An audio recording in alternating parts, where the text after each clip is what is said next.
what's happening, guys? Martin's back again. You know where else, so let's get into it. So guys, trying out a few different things on the channel, seeing how it goes with the lighting and different sort of backgrounds and seeing how it works. Anyway, touching base with respect to this particular fragrance, as you do know probably from the title, you can see it on, hopefully on there now, hopefully it does come up.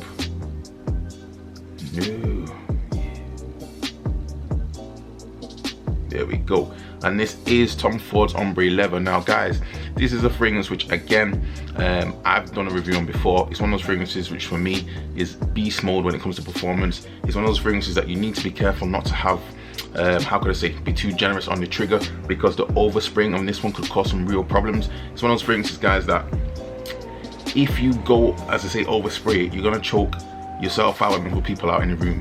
Definitely, you do not need a lot of juice on this one. Now, funny enough, this is only a 50ml. I believe I bought this probably when I was going to Amsterdam, and I got this one in the airport. So it cost me a little bit less than what it looks like it's going to cost on the high street stores. However, it's actually costing the stores that I can see now, costs around about £80 or so for 50ml. And again, you really do not need a lot of money. Now, in comparison, for this one, guys, I'm getting easily probably borderline 12 hours on skin, 12 hours easily.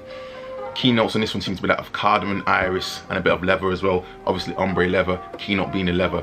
This is a fragrance, guys, that you do not want to wear, as I say, in a high heat. It's definitely going to be a winter fragrance, definitely something for the autumn as well. It's one of those fragrances that you do need to just be cautious of in respect of overspraying. Now, one of the reasons why I'm going to recommend the True Leather from Zara, again, that one's about £15, £16 or so in the UK. The reason why I'm going to recommend that one is because if you're new to fragrances, if you're not sure as to where to go with a fragrance, if you think that you want a bit of a range in your collection, be it maybe, I don't know, for instance, you could have maybe, I don't know, something for winter, something for autumn.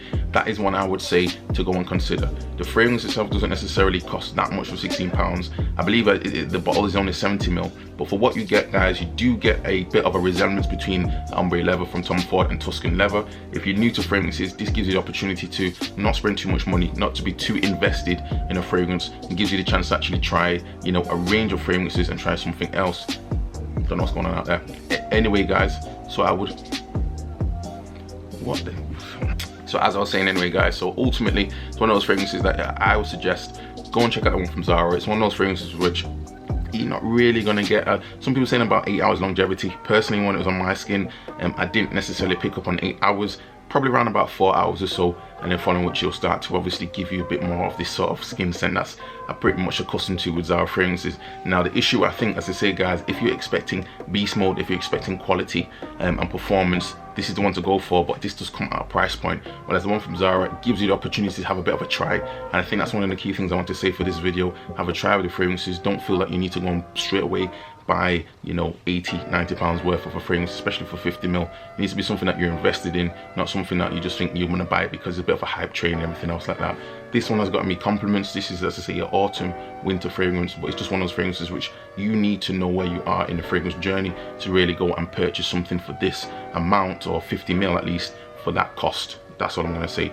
At least with the Zara fragrances, you can get a little bit of a feeling, a bit of an understanding as to what's going on as your nose starts to develop, and also as to how you feel or you find that this fragrance works for you. Now, this isn't going to work for everyone. It's more of a mature fragrance. It's not something I think that a youngster would really wear. And when I say youngster, probably someone who's probably like in their teens. Maybe if you're touching maybe mid-20s or so, you could probably rock one of these type of fragrances and above. But anything below, I say 20, I think that might be a little bit too heavy, a little bit too mature, too masculine. It's one of those fragrances which I think you just need to be cool, collected, and obviously know the time of year to wear the fragrance. But by all means, guys, please leave your comments down below. Have you purchased True Leather? What are your thoughts on that one in comparison to this one? I'm not going to do a like for like comparison because there's just no way you could do that. But what I'm saying, I'm going to recommend that one for those who are starting off in their fragrance journey to go and check it out. And when you get to a certain point, maybe you'll consider buying this one, maybe you won't. Maybe your nose will take you slightly more to more sort of like, how could I say, less seasonal and probably more like versatile fragrances. But hopefully, guys, as I say, this saves some time, some money, and I'll see you on the next video. Ciao.